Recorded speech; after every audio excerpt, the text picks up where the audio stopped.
how long ago was COVID? And she still had a plastic sheet, divider between the front and the back of this car. It wasn't sealed. It was just a drop cloth. No, of course not. Yeah, it's virtue signaling in California, where the land of the ridiculous. When they, I would go to this chicken wings restaurant, and you had to wear a mask to go in there.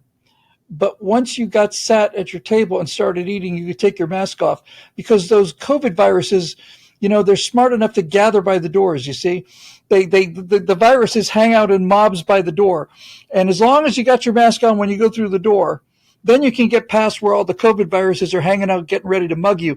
Then you get to sit at your table and take your mask off to eat. And the just the sheer ludicrousness of it, the absolute insulting insanity of it is what drives people insane. It's like Gavin Newsom sitting down in the middle of the outbreak while he locked everybody else down and having this $800 a plate dinner at the French Laundry restaurant, shoulder to shoulder with medical professionals, none of them wearing masks. This is all about who's in charge and who's going to have to kowtow to the boss. The problem is, why do we give up our own agency? Why are we giving up our own common sense for this era of authority?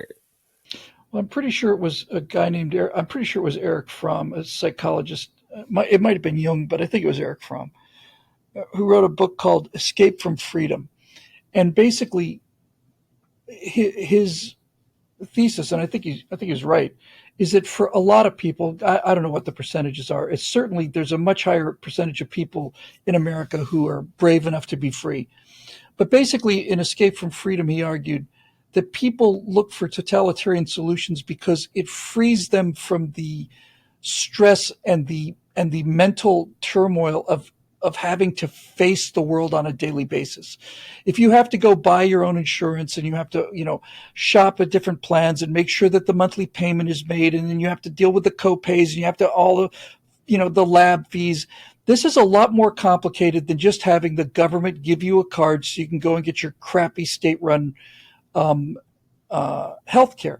And a lot of people don't want to put in the work and don't have the constitution to live a free life.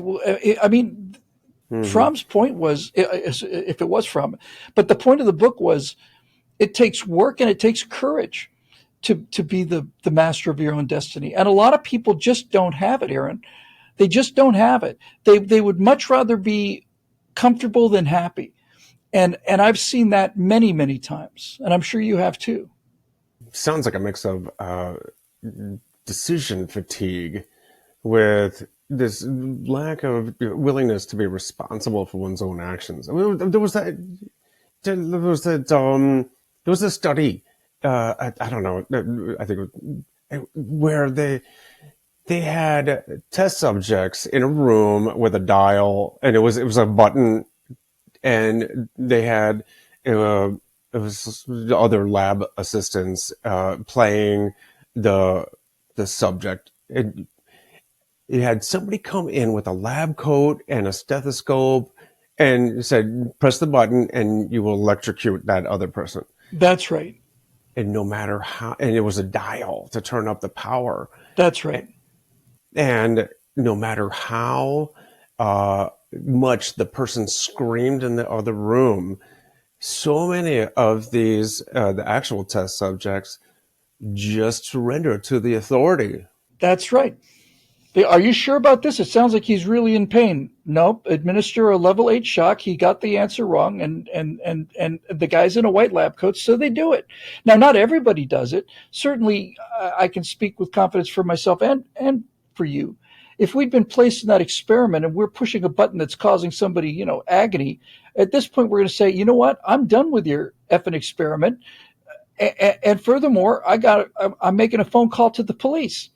But most people aren't willing to do that. There's another very famous experiment where they basically had a room full of 7 or 8 people, and all of them were in on the experiment except for the one test subject.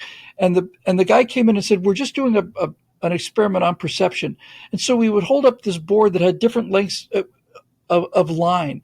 So you'd see like 3 columns, and you'd have a short one, a medium sized one, and a tall one.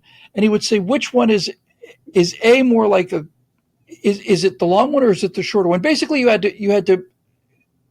a situation where you could clearly see that line A matched line 2. Okay. And so what happened is they would have the other test subjects give false answers. And then the person who was the actual test subject would give a false answer as well, because he did not want to be seen as different from the crowd. He just wanted to get along. And he is openly saying that what he knew to be false was true, because he didn't have the moral courage to stand up and say, "Well, I don't care what the 6 of you say. Clearly, it's shorter than the other line." And so it was about peer pressure, social proof, and compliance. So yeah, humans are amazing creatures. I'm just so proud to be a human being. We do astonishing things that we do, but we have our blind spots and we have our weaknesses, and one of them is an almost overwhelming desire to go along and be seen to be doing what other people are doing. And a second thing, back to you mentioned, decision fatigue. What I really think it comes down to is it's just a refusal to grow up. You just don't want to leave the idea that somebody's going to take care of this for you, even if they take care of it badly. So those are the kind of people that do what Dr. Fauci says, and these are the kind of people that want a single payer healthcare system. And these are the kind of people that want to ban guns because they don't want the responsibility of defending themselves. They just don't want to face it. They're moral cowards. They're physical cowards too.